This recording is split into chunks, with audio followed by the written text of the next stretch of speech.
Bon, je tiens à vous remercier de l'occasion que vous me donnez pour pouvoir m'exprimer sur la candidature d'Ali Bongo à l'élection présidentielle de 2016. Mais en fait, pour moi, ce n'est pas une surprise. Cette déclaration n'est pas une surprise. Partant du principe que Ali ne se comporte pas, il lui-même en est conscient, en élu démocratique. Il se comporte en occupant, en usurpateur. Il faut que nous en soyons convaincus. Bon, si nous pouvons revenir aux modalités, je pense qu'il n'est pas trop tard pour le peuple gabonais de faire comprendre à Ali Bongo qu'il n'a pas d'acte de naissance. Et en continuant un tel comportement, c'est une manière d'humilier le peuple gabonais. Manière d'humilier le peuple gabonais. Bien sûr qu'il peut, s'il le veut, faire comprendre aux uns et aux autres qu'il pourrait être candidat à l'élection présidentielle de 2016. Mais il n'a pas, au moment où certains autres groupes au sein du PDG envisagent présenter des candidats, s'autoproclamer le candidat du PDG. Cette manière n'est pas la bonne. Mais je pourrais vous dire très simplement que cela a été prévu depuis des années, depuis qu'Ali a pris le pouvoir. Est-ce qu'il a tenu compte de la vie du PDG dans certaines circonstances? Depuis qu'Ali a pris le pouvoir, est-ce qu'il a pris compte même des soucis de son propre gouvernement? À partir du moment où, devenu président de la République, et comment? Parce qu'il faut bien que les choses soient claires. Ali est devenu président de la République en faisant un coup d'État électoral. Prenez le livre de Ndutumeyi, dans lequel il est affirmé que pour arriver à ce résultat, il s'est fait entourer du président de la Cour constitutionnelle, du président du Sénat, il s'est fait entourer du président de l'Assemblée nationale, il s'est fait entourer des officiers. C'est écrit noir sur blanc dans le livre qu'a publié Ndutumeyi, et c'est en annexe. Et c'est pas Ndutumeyi qui l'invente. Ndutumeyi reprend un bulletin de renseignement des services de sécurité de l'État. Et d'ailleurs, en conclusion, ce bulletin dit « sont comploteurs ». Il cite l'ensemble de ces personnes-là. Donc, ce sont ceux-là qui ont imposé Ali Bongo à la tête de l'État gabonais. À la tête de l'État gabonais. Et il s'est comporté en se disant qu'il peut se passer du peuple gabonais. Je ne veux pas revenir sur tous les efforts que nous avons faits.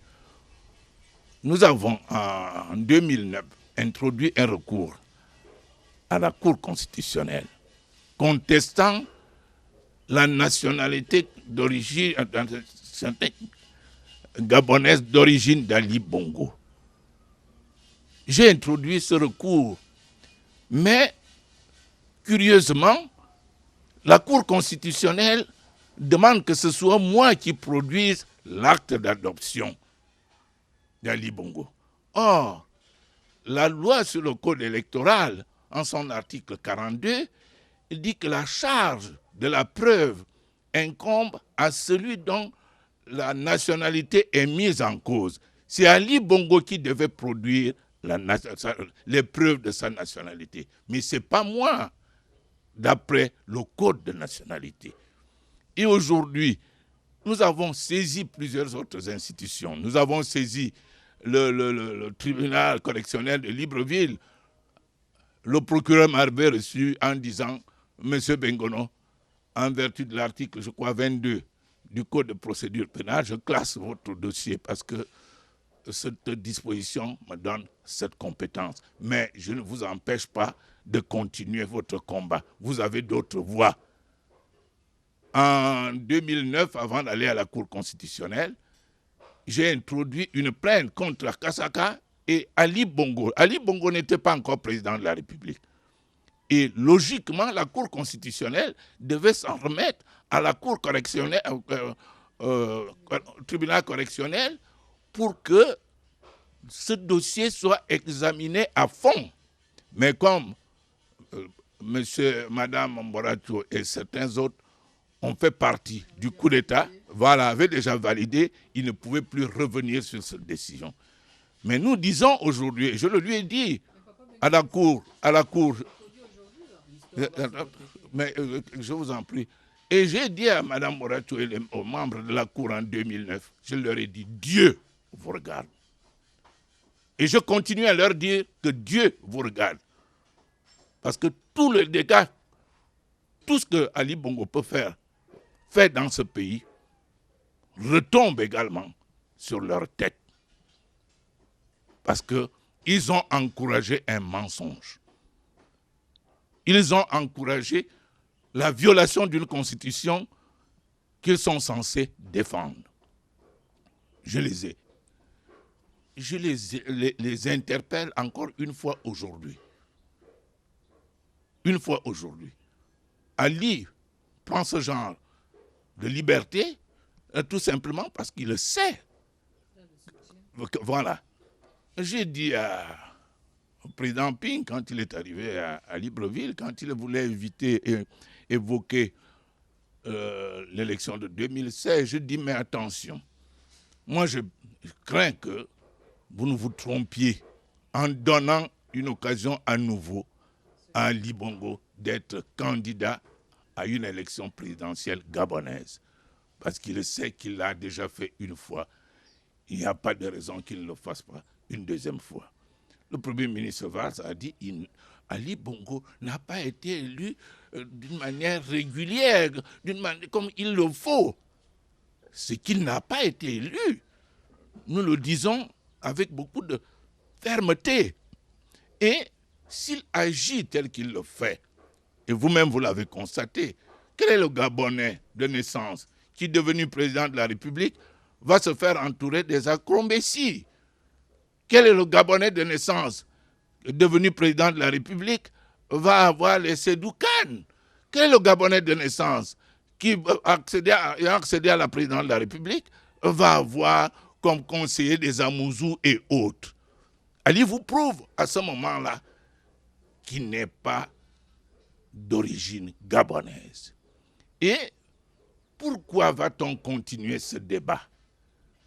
La Loupe nous a dit, je n'ai pas le numéro de cet article, que 3 journaux nigérians ont affirmé qu'Ali est Ibo du Biafra.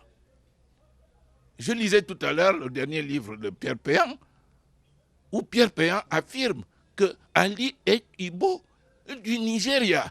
Mais vous n'aurez jamais l'acte de naissance régulier d'Ali Bongo. Et puis, les différents éléments qu'il présente ces derniers temps. Mais s'il s'agit de déclaration de naissance, une déclaration de naissance n'est pas un acte de naissance. Qui ne se trompe pas.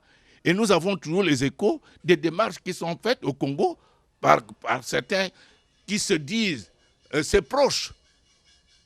Les démarches qu'ils font au Congo. Internet nous aide dans toutes ces opérations. Donc la réalité est là. Ali Bongo ne vous présentera jamais un acte de naissance régulier. Nous attendions, effectivement, qu'à un moment ou à un autre, il fasse croire au monde entier que les Gabonais pourront reculer face à ces attitudes. Je suis allé, on va même plus loin, je prends mes responsabilités. Je reçois un coup de fil de Paris qui m'annonce qu'au niveau des forces de sécurité, on désarme les Gabonais qui sont des militaires. On les désarme. Et ça, cette information me vient de France. Et vous dites à ce moment-là que cet homme travaille dans l'intérêt supérieur de notre nation. Au cas où cette information était fondée. Tout le monde, au Gabon comme ailleurs, se dit que Ali veut utiliser la force et s'imposer au peuple gabonais. Il appartient au peuple gabonais de répondre à ce genre d'humiliation. Voilà.